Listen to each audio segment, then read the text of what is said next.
Greetings and welcome to Samke Washiri channel.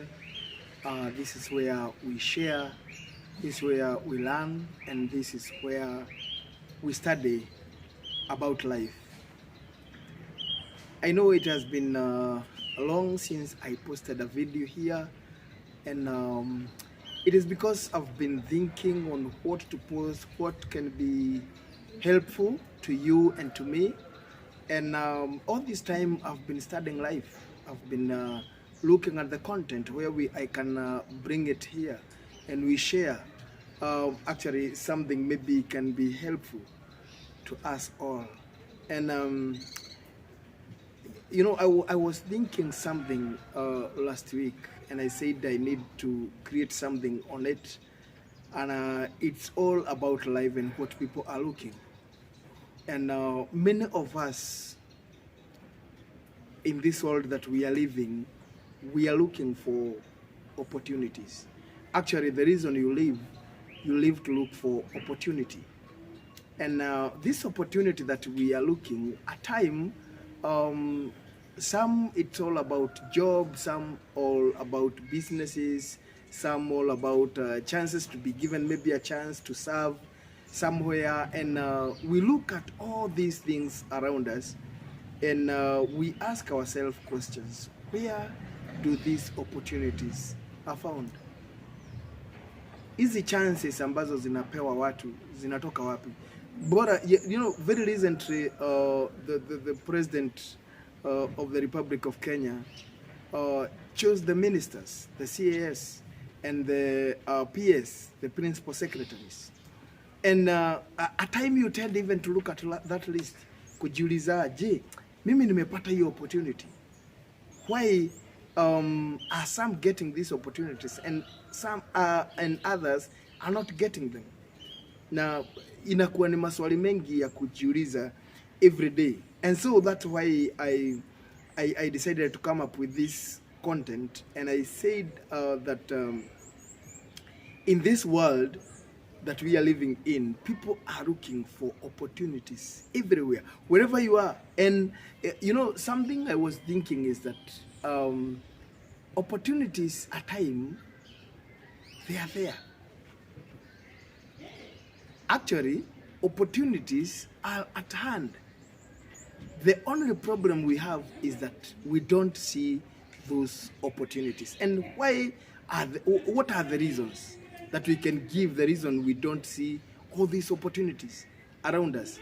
I am here to give you 3 points of life. And these 3 points of life, when you think about them, I think you will change how you think. You will change how you see things. You will change how you perceive everything. And that's why I say that the reason we don't see opportunities is because of the fear of change. I think that's point number 1. The fear of change is one reason we don't see opportunities. You see, where you are and whatever you do, you have to change either your mindset, either environment, for you to see opportunities. You see, I was looking at the book of Genesis, chapter 12 and verse number 1 and 3. You know, God is here and is inviting Abraham to give him opportunity, to give him a chance. But for this to happen, God had to ask Abraham to leave from, you know, from his hometown, from the people he knew, from his family, to go somewhere else for him to experience the opportunity that God was presenting before him. And I was thinking about this, and the question that was coming in my mind: what was Abraham lacking in Ur? Kule kwao Ur, Abraham alikosa nini?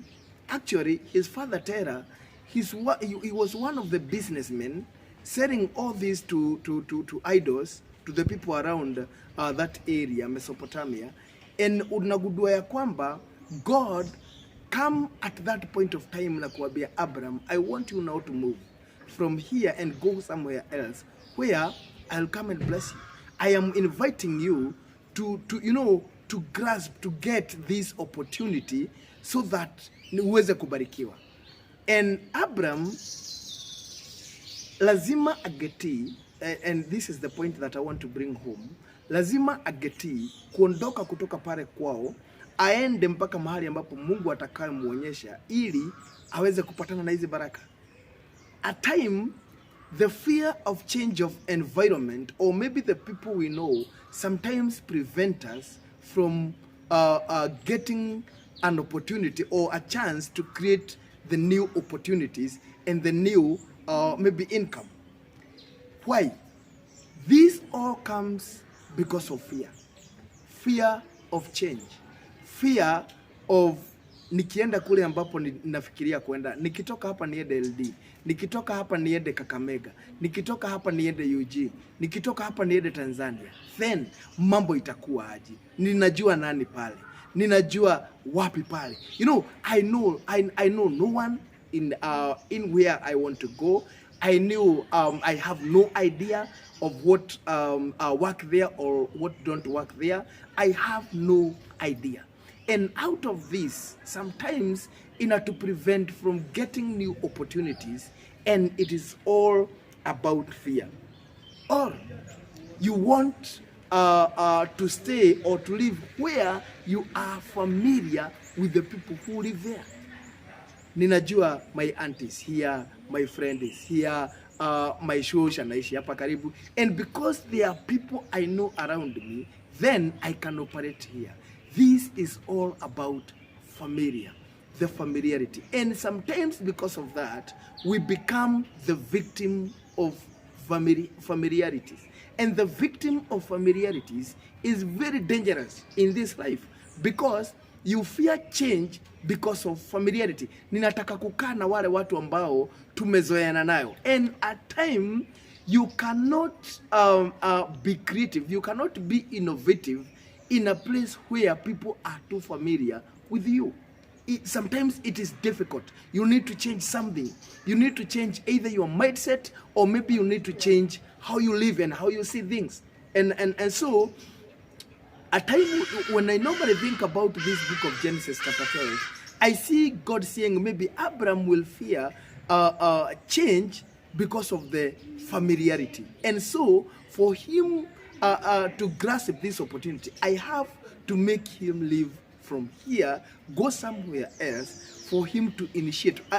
For me to initiate what I want to do in this guy, kwa sababu akikaa hapa na watu ambaye anawajua, maybe hakuna kitu kitafanyika. Atajaribu lakini hakuna kitu kitafanyika. And you understand this because of Abraham carrying Lot, mambo mengi yake yalikwama yakakosa kufanyika kwa muda mrefu kwa sababu ya that familiarity.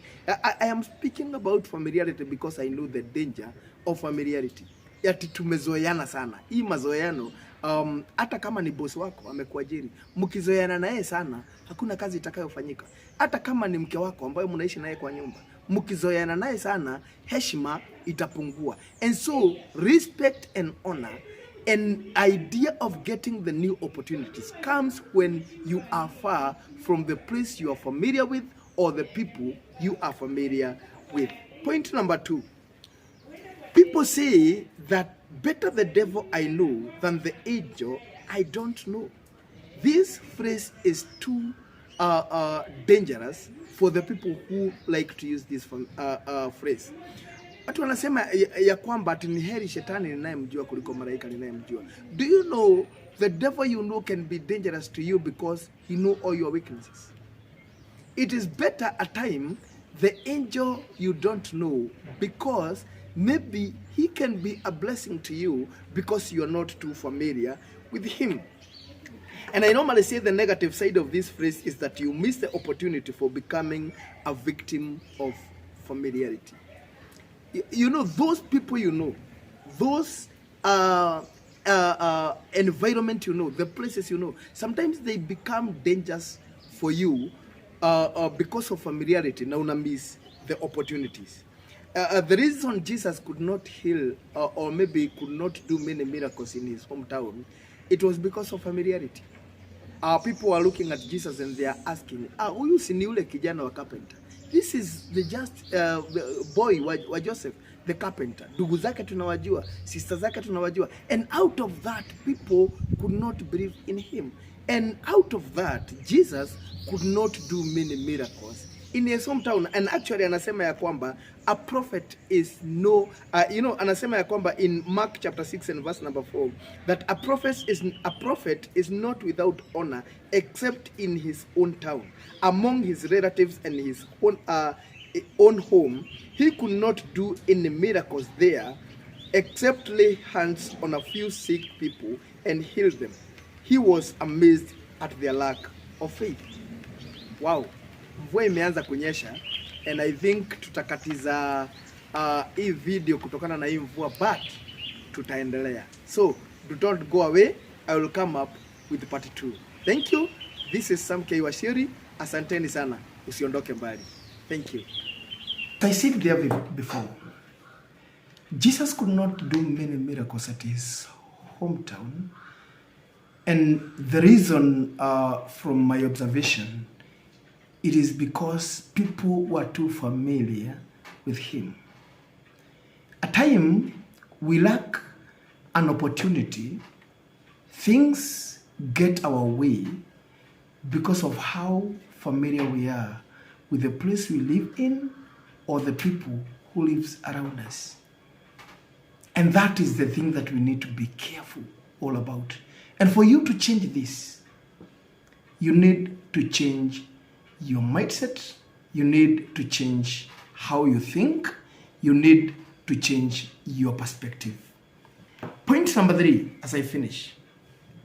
The people and environment you are familiar with can prevent you from excelling in life. Maybe because in the beginning, people will start to question your move.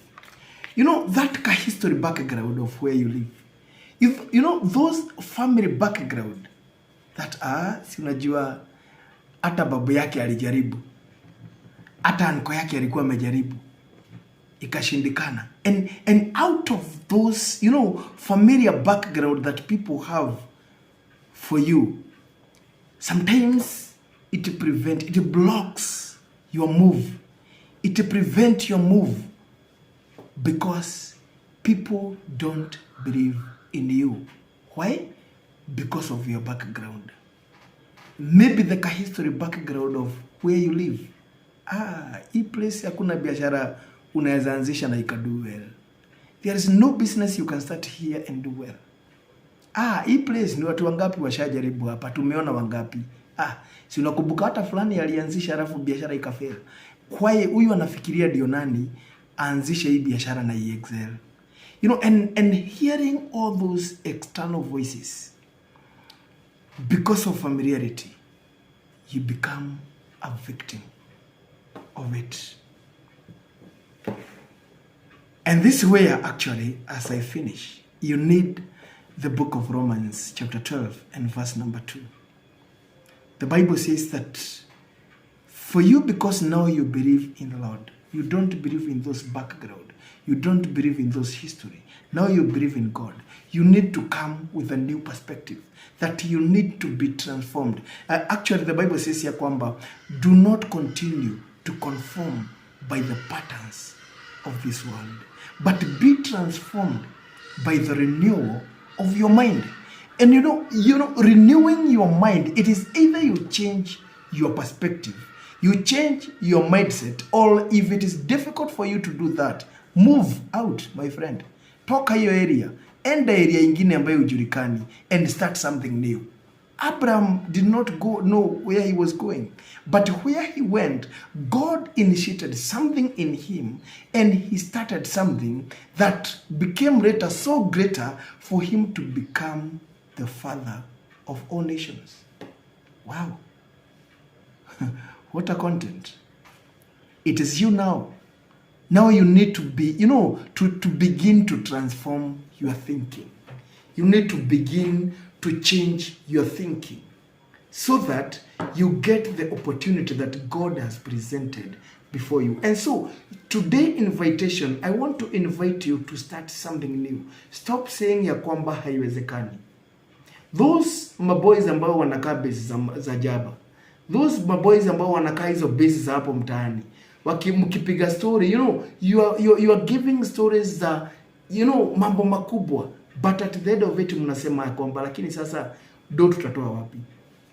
Can I give you a very little example that maybe can help you to start to think on how to be innovative and to create opportunities? I began business without a coin or capital.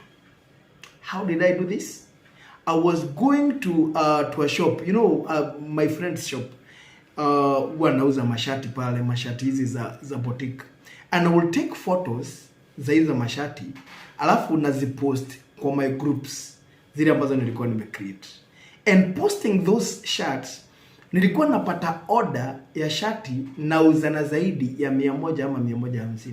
And that's how I started business. I would go pick one shirt there. Shirt ninajua kwamba ni ya 600, nikiipeleka mahali napeleka naenda nauza 700.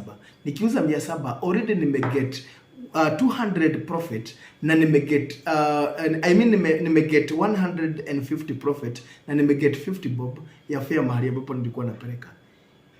Is that not something you can do? I think so. You can do it. And you can start something. And so, as I said, opportunities are there. It is only that you need to change your mindset for you to see all these opportunities. Tuachane na uvivu. Uvivu ni adui wa maendeleo ya kitaifa. Asante, huyu ni Samkei. Nashukuru sana kwa sababu yako kuwa na mimi. Endelea na usibaduke kutoka hapo. Thank you.